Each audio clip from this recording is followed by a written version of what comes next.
I দেখো বা। উরি বাবা, এই দেখো বা, ভাইরাল এই ভাই, কিন্তু সে আমার ডায়লগ কপি করে ফেলছে।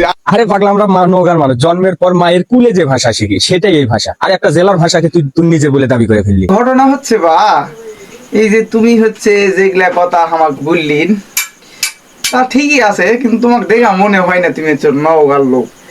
ওই তুমি হচ্ছে বাঁশ লিয়ে খেলা করেন, ওই আমি হচ্ছে ছোট থেকেই এলা চাপাতি ছোড়া লিয়ে খেলা করি, বুঝছি।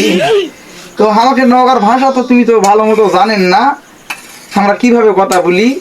তোমাকে দেখা মনে হচ্ছে তুমি হচ্ছে হচ্ছে ইয়ার লোক, চাপাই নবাবগঞ্জের।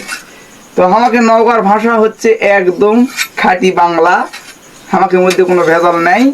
তো নেক্সট টাইম আমাকে লিয়ে আর কোনো দিন এগুলা বাঁশ দেখানা ভয় করবি না, আমরা কিন্তু এগুলা বাঁশ টাস লিয়ে খেলি না। এই দে হাতত মাল, এলা মারলে আমরা রাতে খেলা করি, দিনে লয় কিন্তু রাতে ধর্ম খেয়া ফেলাম একদম।